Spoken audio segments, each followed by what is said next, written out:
नमस्कार माझ्या विद्यार्थी मित्रमंडळींनो आणि माझ्या प्रेक्षकांनो. बघा, आपल्या स्टुडिओमध्ये एक विद्यार्थी आलेला आहे, यश बगाडे. ते 12th सायन्सला आहे, 12वीला. तर आपण त्या विद्यार्थ्याची मुलाखत घेणार आहे. म्हणजे त्यांचे काही प्रश्न आहे की 12वी सायन्स पास करण्यासाठी, टॉप करण्यासाठी आपल्याला कशा पद्धतीनं आपण अभ्यास करायचा आणि तो अभ्यास करण्यासाठी आपल्याला त्यामध्ये काय काय पद्धती वापराव्या लागतील. तर त्या tips me as a professor म्हणून त्यांच्या प्रश्नांचे उत्तरे देणार आहे. तरी व्हिडिओ तुम्ही पूर्ण बघा आणि तुमचे जेवढे काही विद्यार्थी तुम्ही त्यांना ते लिंक शेअर करू शकता. ठीक आहे, तर आपण आता सुरुवात करू. आणि प्रथमतः आपण यश बगाडे आपल्या स्टुडिओमध्ये आले, त्यांच्याबद्दल त्यांचं आपण स्वागत करू की तुम्ही आमच्या स्टुडिओमध्ये आले. तर ठीक आहे, आता ते प्रश्न आपल्याला विचारतील. तर काय प्रश्न आहे आपला याच्याविषयी? 12वी सायन्स मराठीचा पेपरचा कसं सॉल्व्ह करायचं, पेपर मध्ये काय लिहायचं? ठीक आहे.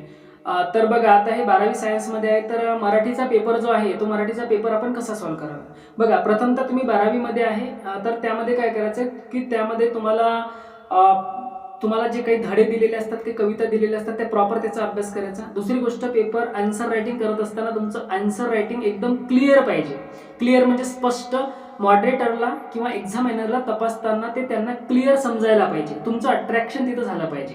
ठीक आहे. दुसरी गोष्ट, तुम्ही मराठीमध्ये लिहित असताना किंवा कोणत्याही लँग्वेजमध्ये तुम्ही लिहित असताना, उत्तर लिहित असताना पेपरमध्ये, त्याच्यामध्ये ग्रॅमॅटिकली मिस्टेक नाही करायचं आहे, कारण ते भाषेचा पेपर असते. मराठी, हिंदी आणि इंग्रजी या 3 भाषेमध्ये. तर ग्रॅमॅटिकली मिस्टेक नाही करायच्या. म्हणजेच काय की आपण कोणत्या काळामध्ये लिहित आहे हे आपल्याला समजलं पाहिजे. जिथं फुलस्टॉप आहे तिथं फुलस्टॉप आला पाहिजे. कॉमा, सेमिकोलन, अर्धविराम, अपूर्ण विराम कुठं वापरतात हे आपल्याला कळलं पाहिजे. एक मुद्दा पूर्ण झाला तर दुसरा मुद्दा सुरू करण्याच्या अगोदर आपल्याला कळलं पाहिजे की पॅरेग्राफ कुठं द्यायचा. म्हणजे एक मुद्दा संपला की दुसरा मुद्दा जर तुम्हाला लिहायचा तर त्यामध्ये तुम्ही पॅरेग्राफ द्यावा लागेल तुम्हाला. आणि अक्षरावरती टोप्या देत चला. बोर्डाच्या पेपरमध्ये असं लिहित चला तुम्ही. आणि त्यामध्ये तुम्ही बॉलपेन ब्ल्यू आणि रेड कलरचा बॉलपेन तुम्ही वापरू शकता. म्हणजे जो तपासणारा प्राध्यापक असतो, तपासणारा एक्झामिनर असतो, तो पेपर तुमचे असे चेक करतो की त्यामध्ये तुम्हाला म्हणजेच मार्क्स त्यामध्ये इम्प्रूव्ह होतात तुमचे. तर अशा पद्धतीने तुम्ही मराठीची प्रिपरेशन करा. व्याकरण पण त्यामध्ये विचारलं जाते, व्याकरणची पण प्रिपरेशन करा. आणि निबंध वगैरे तुम्हाला लिहिता येतं, निबंधाची पण तयारी करा, लिहिण्याची तयारी करा. ठीक आहे. स्वतःचे विचार त्यामध्ये आपल्याला ॲड करावे लागतात. ग्रॅमॅटिकली तुम्हाला सांगते, ग्रामर आहे, ते ग्रामर तुम्हाला त्यामध्ये आलं पाहिजे. काळ असतात, काळाचे प्रकार त्यामध्ये राहतात. नंतर त्यामध्ये विविध प्रकार राहतात. नाम काय, सर्वनाम काय, विशेषण काय.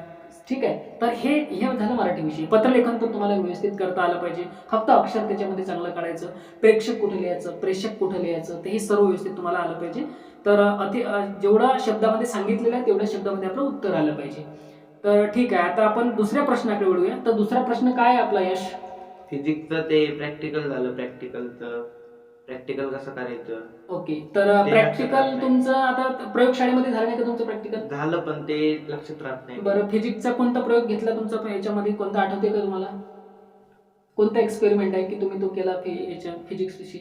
मेजरमेंटचा घेतला का तुम्ही? घेतला होता. मेजरमेंट कशाने करता, काय असते ती मेजरमेंट करणारे जे उपकरण असते त्याचं? तर ते समजलं का तुम्हाला कशा पद्धतीने केलं जाते? तर ते तुम्हाला याच्यामध्ये जे आपलं वर्नियर कॅलिपर असते, ते वर्नियर कॅलिपर, बरोबर, तर त्याने मेजरमेंट केलं जाते. याचं डायमीटर मापलं जाते एखाद्या वस्तूचा, एखाद्या रॉडचा. तर ते तुम्हाला प्रयोगशाळेमध्ये करावं लागेल, बरोबर. तर ते प्रयोगशाळेमध्ये परत तुम्हाला एखादे तुमचे जे टीचर आहे कॉलेजची, तर त्यांना तुम्हाला विचारावं लागेल. तर तुम्हाला बोर्डाचे पेपर कसे लिहायचे हे मी तुम्हाला गाईड करतो. आता तुमचा फिजिक्सचा पेपर आहे, तर फिजिक्सच्या पेपरमध्ये तुम्हाला त्यामध्ये जसे प्रश्न येतात त्यामध्ये तुमचे जे कन्सेप्ट आहे ते अगोदर क्लिअर पाहिजे. पहिले तर अक्षर तुमचं व्यवस्थित पाहिजे. दुसरी गोष्ट, अक्षर हे झालं तर त्याच्यामध्ये प्रत्येक याच्यामध्ये पेपरच्या उत्तर लिहिताना आन्सर रायटिंगमध्ये तुमचे डायग्राम पाहिजे. ठीक आहे. डायग्राम जिथं नेसेसरी आहे तिथं डायग्राम काढा. म्हणजे बाकीच्या मुलांच्या व्यतिरिक्त जर तुम्ही डायग्राम त्यामध्ये काढली तर त्या एक्झामिनरचं असं त्यामध्ये हे होते की हा विद्यार्थी, म्हणजे ते असं गृहीत धरतात की हा विद्यार्थी हुशार आहे, की दुसऱ्यांच्या पेक्षा आपलं वेगळं उत्तर त्यामध्ये दिसते आणि तुम्हाला मार्क्स अर्धा द्यायचा आहे तर ते 1 मार्क्स तुम्हाला देतात. ओके. तर हे झालं रिटर्न याच्याविषयी. नंतर काही आपले ओहम्स लॉ आहे, त्यामध्ये काही इक्वेशन तुम्हाला विचारले जातात. प्रॉब्लेम्स असतात फिजिक्समध्ये, काही 12-13 मार्क तुम्हाला विचारले जातात. तर ते फिजिक्सचे प्रॉब्लेम आहे, तर ते प्रॉब्लेम कसे सॉल्व्ह करायचे वगैरे त्याच्याविषयी काही प्रॉब्लेम आहे का तुम्हाला? ते प्रॉब्लेम वगैरे जमतात तुम्हाला सॉल्व्ह करायला? ठीक आहे. अजून तुमचा फिजिक्स विषयी काय प्रॉब्लेम आहे की कसं आन्सर रायटिंग आपण करायचं किंवा काय पद्धती? नाही फिजिक्सचं नाही, पण बायोचं ते डायग्राम काढताना बायोलॉजीचं तुम्हाला डायग्रामचं आपल्याला प्रॅक्टिस करावं लागेल. आता समजा तुम्हाला बायोलॉजीचा पेपर करायचा आहे, तर बायोलॉजीच्या पेपरमध्ये मॅक्झिमम आपल्याला डायग्रामचा वापर करावा लागतो. तर विद्यार्थी मित्रांनो, तुम्ही बघत असाल आपल्याला डायग्राम काढावं लागतात. हार्टची डायग्राम काढावं लागते, ह्युमन डायजेस्टिव्ह सिस्टमची डायग्राम काढावी लागते, किडनीची डायग्राम आपल्याला काढावी लागते. त्यामध्ये आपला नर्वस सिस्टम वगैरे त्यामध्ये सर्व काही जे ऑर्गन्स आहे आपले त्याची आपल्याला डायग्राम काढावी लागते. तर त्या डायग्राम आपल्याला काढता आल्या पाहिजे. त्याची प्रॅक्टिस तुम्हाला घरी करावी लागेल. तुम्ही व्यवस्थित तिचा डायग्राम जर काढली आणि तुम्ही तिचं सपोज लिहिताना तुमचं थोडं एखादा कन्सेप्ट थोडा राहिला पण बाकी, तरी तुम्हाला जे एक्झाम येणार ती मार्क्स देतात. तर त्यासाठी डायग्रामची खूप प्रॅक्टिस करा. आणि डायग्रामची प्रॅक्टिस ही बायोलॉजी त्याच्यावरती डिपेंड राहते, म्हणजे एक्झाम येणार लगेच समजून जाते. तर अजून काय प्रश्न आहे आपल्याला? अजून नाही, एवढंच झालं. तर अशा पद्धतीनं तुम्ही अभ्यास करा. आणि मी तुम्हाला ॲडवाइस करतो, तुम्हाला मॅथ आहे, मॅथमॅटिक्स आहे, तर मॅथमध्ये तुम्ही हे करू शकता की त्यामध्ये लिमिट, डेरिव्हेटिव्ह, इंटिग्रेशन मॅथ 2 मध्ये आहे. तर त्यामध्ये काय करायचं की तुम्ही मॅथसाठी आपल्याला जास्तीत जास्त प्रॅक्टिस करावी लागते. एक्झाम्पल सॉल्व्ह करण्याची प्रॅक्टिस आपल्याला करावी लागते. आणि जेवढी तुम्ही एक्झाम्पल प्रॅक्टिस सॉल्व्ह करसाल तर तेवढी तुम्हाला मार्क्स तुमचे इम्प्रूव्ह होतील. आणि त्यासाठी तुम्हाला कोणता फॉर्म्युला इथं लागते, त्यासाठी तुम्हाला त्या एक्झाम्पलचं स्वरूप काय आहे, तर त्याला तुम्हाला रूपांतरित करता आलं पाहिजे की कोणता फॉर्म्युला इथं लागते. ठीक आहे, ट्रिग्नोमेट्री वगैरे झालं त्यामध्ये. तर अशा पद्धतीने आपल्याला फॉर्म्युले पण त्यामध्ये टाकता आले पाहिजे. याच्यासाठी प्रॅक्टिस महत्त्वाची आहे. फॉर्म्युले तुम्ही बनवा, फॉर्म्युले बनवता आले पाहिजे. फिजिक्सचा पण तेच आहे, त्याच्यामध्ये पण फॉर्म्युले पाहिजे आपल्याला. इक्वेशन सॉल्व्ह करताना ते काही प्रॉब्लेम दिलेले असतात त्यामध्ये. तर अशा पद्धतीनं तुम्ही आपले मार्क्स ॲड करू शकता, त्यामध्ये इम्प्रूव्ह करू शकतात. राहिला इंग्रजीचा प्रश्न. इंग्रजीमध्ये पण ग्रॅमॅटिकल महत्त्वाचं आहे. त्याच्यामध्ये पण तुम्हाला अनसीन पॅसेज पण आहे. अनसीन पॅसेज तुम्हाला समजला पाहिजे, त्याच्यासाठी तुम्हाला ग्रामर माहिती पाहिजे. ग्रामरमध्ये टेन्स, त्यामध्ये पार्ट ऑफ स्पीच आहे, ॲड अ क्वेश्चन टॅग आहे, त्यामध्ये नंतर आपण त्याला ॲडवर्ब कशाला म्हणतात. ओके, नंतर तुम्ही त्यामध्ये ग्रामरचा विचार जर आपण केला तर ओव्हरऑल ग्रामर तुम्हाला जर समजलं तर तुम्हाला अनसीन पॅसेज समजते. ठीक आहे, तर अशा पद्धतीनं तुम्ही इंग्रजीचा पण त्यामध्ये अभ्यास करू शकतात.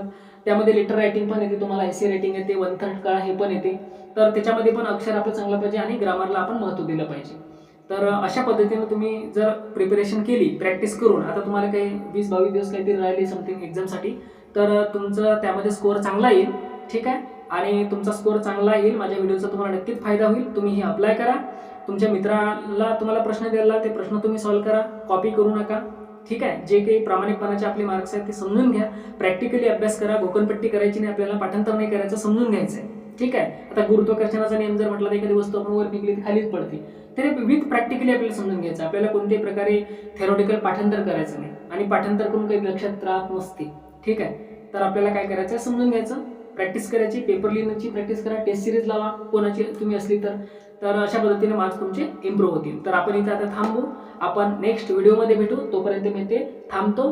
आपलं स्वागत करतो पुन्हा.